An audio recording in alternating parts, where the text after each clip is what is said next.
السلام عليكم، تحية حب واحترام تقديركم وين ما تكونوا، حياكم الله وسهلا بكم قناة رحلة الزين.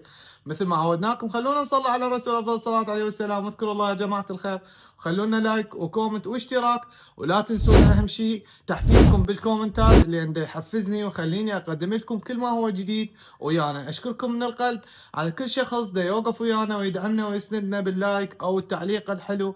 وآسف على الانقطاع الطويل بسبب الظروف اللي صارت عندي، والحمد لله خلصت الظروف ومرت على خير، وحاليا أنا رجعت لكم إن شاء الله. رجعنا للمقاطع الغريبة والأشياء الغريبة، فاستعدوا. سهرة اليوم سهرتنا راح تكون طويلة، بس قبل لا تروح للسهرة أهم شيء تحضر شيبسك وعصيرك المفضل لأن السهرة دسمة. بس قبل لا هاي، إذا أنت تخاف لا تدخل للمقاطع، وإذا أنت قلبك قوي ادخل للمقاطع وشوفن للأخير.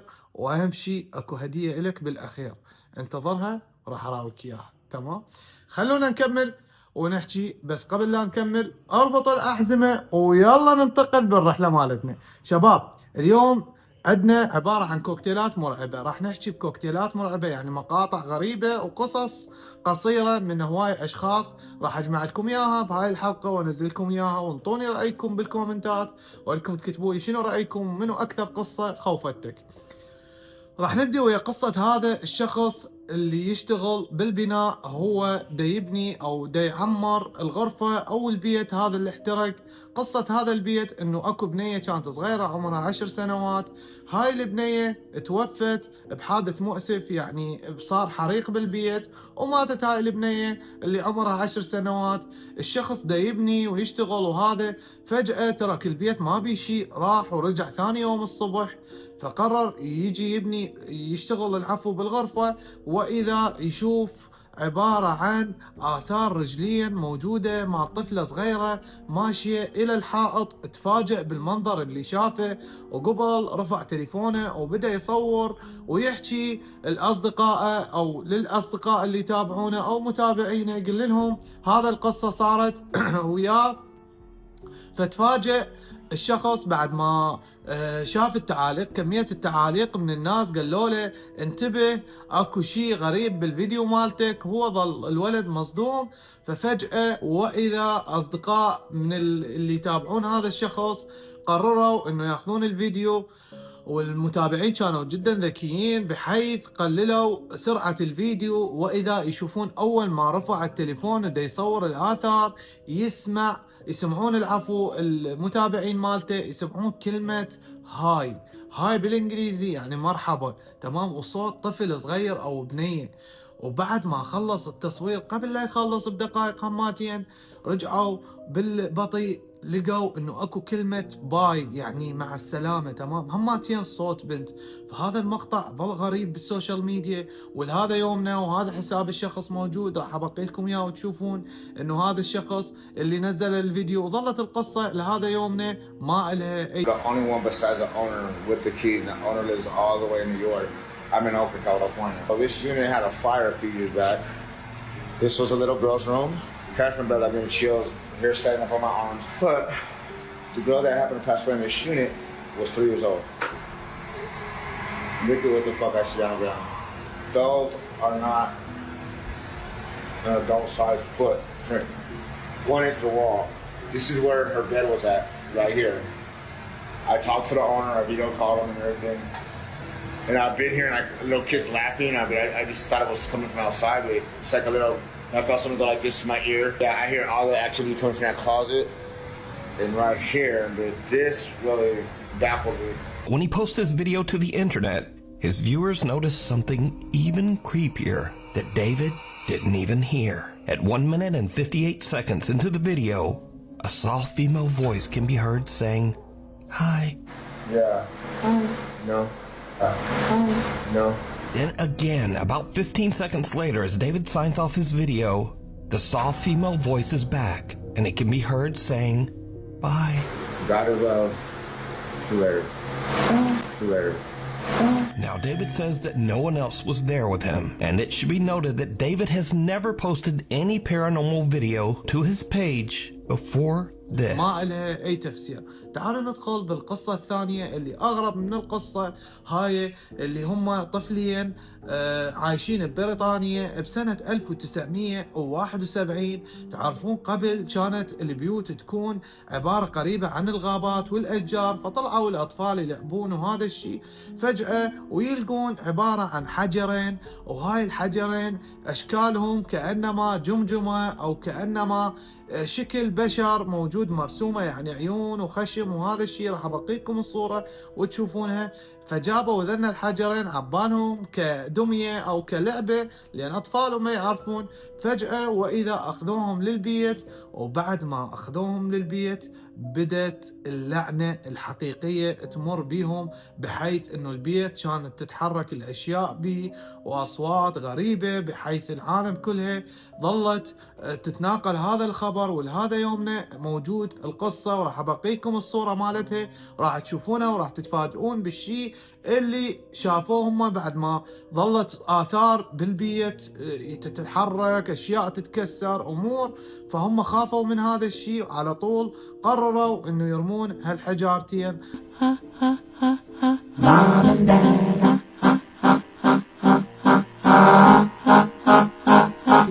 خلصت هاي القصة الثانية، وظلت هماتين قصة غريبة لهذا يومنا. القصة الثالثة شباب، اكو شخص دا يفتر ويتجول، ففجأة واذا بين الغابات صادفته انه بيت دا يحترق بنار كلش قوية، والنار يعني بحيث جاي تحترق، وهذا البيت تفاجئ انه الوحيد هذا البيت انه دا يحترق بهاي النار وهاي القوة. ففجأة واذا تشوفون انه شخص دا يدخل ويصور، فما انتبه، دا يدور بالكاميرا وهو طالع من البيت يلتقط.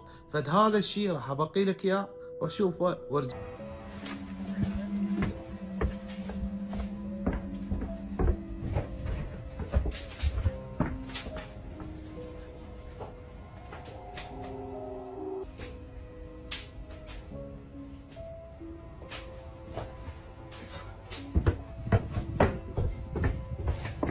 You should see it right now. It's amazing. Look at the window. Look. See that here right now. Look. See that here right now. يعني شفته، شاف فد نوع من الظل الأسود اللي مشى هيج، فتفاجئ الشخص على طول، خاف وصرخ وطلع من البيت، والبيت ظل يحترق. فأنا ظليت أبحث بهاي القصة، لقيت إنه هاي القصة بيها 3 أجزاء، وهذا الشخص يعني طالع من البيت وشاف هماتين اكو شيء اسود طلع من البيت. وهذا البيت قلت لكم مهجور، كان جدا مهجور بنص الغابة. ففجأة واذا يشوف انه البيت دا يحترق بالنار ودا يصور، فبعد ما تقرب للبيت وهو دا يصور فجأة يسمع صوت صريخ او ضحك اطفال. ومن هنا الولد على طول حط غراضه وشرد وغادر المكان لان خاف من عنده، لان المكان كان جدا مرعب. شباب ندخل بالقصة الرابعة او الثالثة على ما اظن اذا خطأت بالترتيب. اليوم قالوا انه اكو صورة التقطتها وكالة ناسا على ما اظن، انه اكو فد مجرة او اكو فد كويكب او اكو فد نيزك ما اعرف، بس انا التقطت الصورة وراح ابقي لك اياها، وانت اذا تريد تبحث بيها تقدر تروح تبحث عنها. انه هذا الشيء راح ابقي لك اياه صورة، وانت انطيني رايك. يقولون انه هذا الشيء هم كائنات فضائيه وقريبه علينا كلش هوايه، قريبه على اليمن، قريبه على انه الكوكب الارض، وهاي صورتهم. واذا تلاحظ انه اكو فد شلون النوافذ او الشبابيك الثلاثه اللي متواجده بالصوره، ركز عليها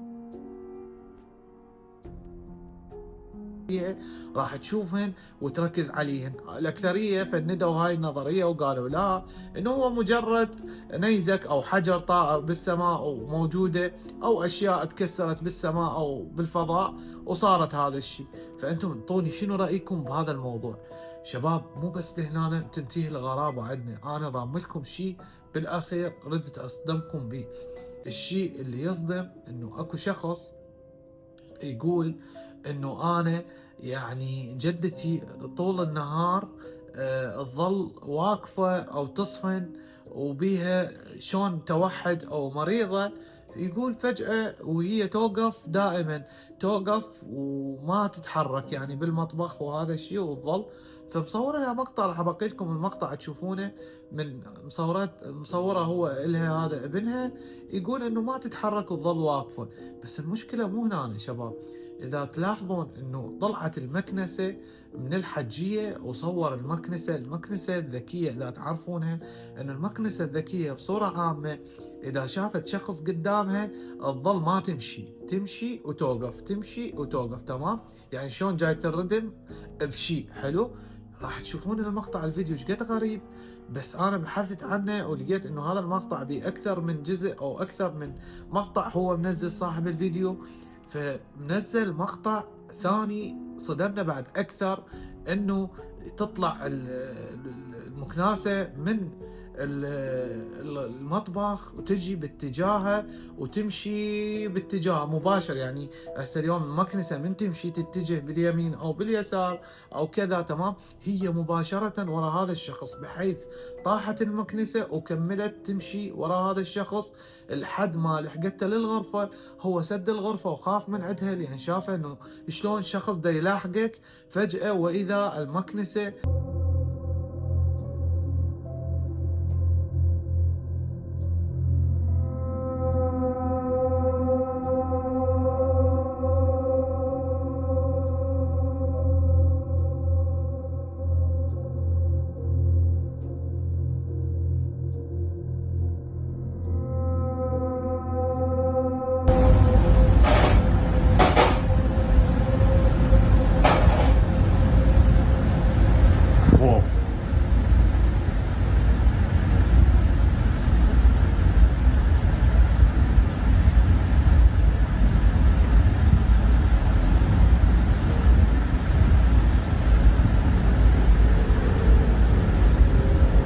Whoa.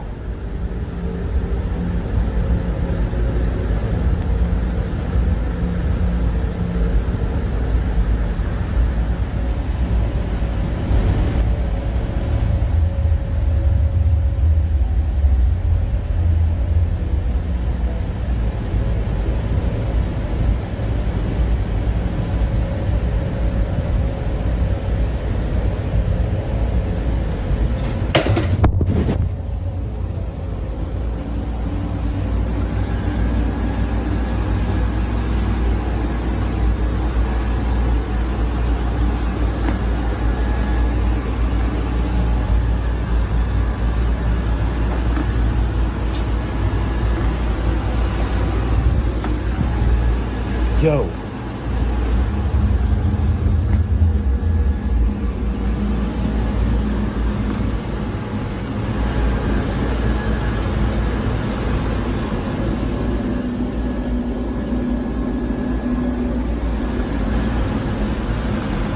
Oh, that's cool.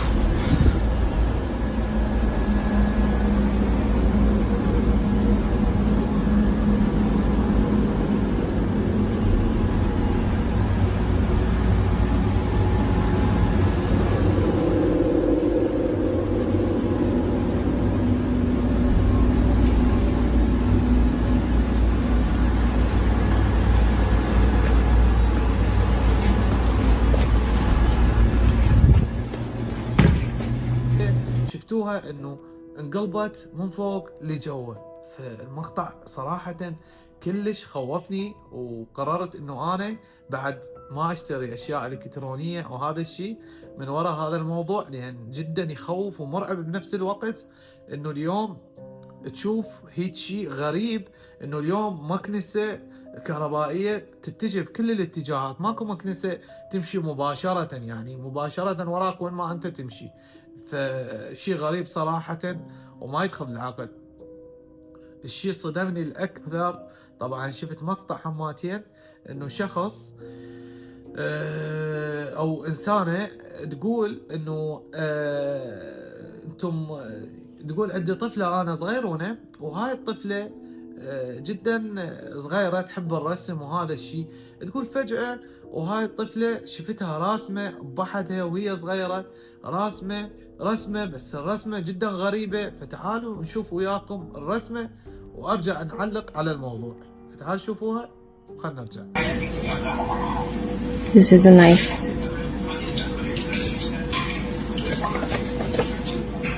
She's 7 years old. شفتوا الفيديو؟ شباب راسمه رسمه جدا غريبه، ومن كثر ما غريبه الرسمه انه من فتحتها كانما راس بنيه، ومن تفتح هيك الراس يطلع الراس شلون مكسور او مشقوق نصين منا ومنانه. وهاي شفتوا بيدها الاداه الجارحه اللي ما اقدر الفظ لكم اياها بالسين، تمام. راسمتها يعني طفله عمرها 10 سنوات وراسمه هذا الرسم، فجدا غريب ومرعب بنفس الوقت. فشباب تطلع يعني الأكثرية أخبار غريبة إنه لقوا باب بكازاخستان، وشفتوا إنه هذا الباب اللي وجدوه باب بين الجبال والشكل مالته جدا غريب. فرجحت بعض الناس إنه قالت هذا الباب إنه هو نفسه سد جوج وماجوج، وبعض الأشخاص قالوا لا إنه هاي بوابة تنقلك إلى عالم ثاني أو مكان سري بأشياء مخبات أو أشياء أمور ضامنينها ما نعرف شنو قصتها أو شنو موضوعها. فصراحة شباب أنا بديت أخاف من الموضوع. يوميا جاي تطلع مواضيع، بحيث آخر شيء خبر اللي نزل يقولون إنه النظرية إنه هسه الأخيرة وكالة ناسا تقول إنه البشر الفضائيين هي من أسست الحياة على الأرض، أو وجدت أو صنعت الحياة للبشر، حضرتها للبشر أو طورت الحياة للبشر. فأنتم شنو رأيكم؟ بس أنا راح أختم لكم إياها بشي وجدوه بصحراء نيبيرو على ما أظن. هاي الصحراء موجودة بألاسكا.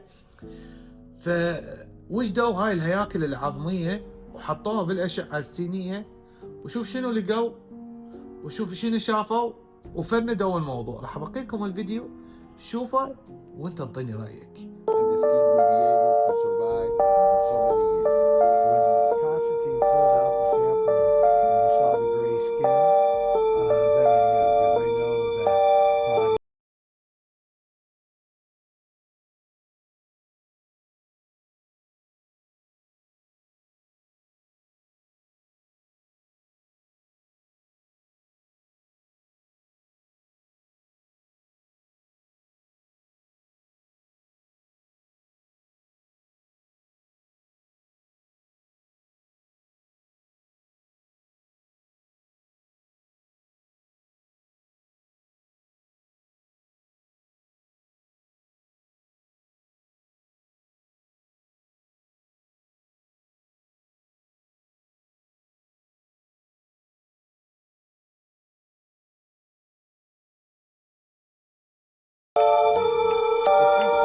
شفتوا شباب؟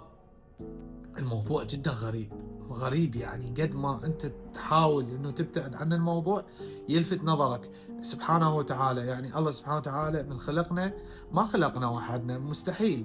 وهاي المجرات يعني اكثر من مجرة واكثر من كوكب. وجاي نشوف قلت لكم اخر شيء النظرية تقول انه المريخ لقوا به بعض النباتات او البذور الصغيرة يعني تثبت انه اكو حياة كانت سابقا على ارض المريخ. فاخوان يعني تشاهدون الموضوع وتسمعونه انه الموضوع جدا غريب وصراحة مرعب بنفس الوقت. فانتم شنو رايكم؟ اكتبوا لي بالكومنت منو اكثر قصة لفتت نظركم. بس اخر شيء قصة راح اختم لكم اياها، وهاي القصة هماتين لفتت نظري. القصة اللي انتشرت وحكينا عنها اللي هي قصة باع الايس كريم او الموطة، السيارة اللي تفتر بولاية فرجينيا وهواية ولايات افترت. فيقولون انه هاي السيارة تفتر تالي الليل وتشغل موسيقى وتطلع الاطفال وتبدي الاطفال تركض وراها لحد ما فجأة يختفي الاطفال، ووصل عدد الاطفال الى 1000. ورغم هذا الشيء شباب والأطفال اللي اختفت كوما وأعداد مهولة يعني اختفوا بظروف غامضة من وراء هاي السيارة. فإجا شخص من الأشخاص إجا تقرب على السيارة ويجي يصورها، ما شاف أي شيء، تضليل الجام وغريبة، وحتى أصواتها اللي تشغلها جدا غريبة. فواحد من الأبديت اللي نزل عليها، واحد من الأشخاص إجا وقاعد بالمكتب فقرر انه يسوي ريسيرش على هاي القصة وهاي سالفة السيارة اللي تفتر مالت الأطفال. ففجأة وهو دا يبحث فجأة عطل الحاسوب مالته ووقف ونسد نهائيا. فجأة وتجي السيارة قدام المكتب مالته، سيارة شرطة، وينزل شرطي باتجاهه. فخاف هو على طول، سكر الوضعية وسكت وظل صموت بهذا الموضوع، وظل التكتم على هذا الموضوع، لأن تحس انه هذا الموضوع مشتركين به اكثر من جهة. فالشيء جدا غريب وغامض. وبنفس الوقت انه نزل فيلم قبل فترة، انه هذا الفيلم الاطفال اللي تطلع من البيوت وتختفي، انه قالوا يعني انا اشوف القصة جدا مشابهة الها وقريبة الها صراحة. فانا يعني صراحة حبيت انه انبهكم.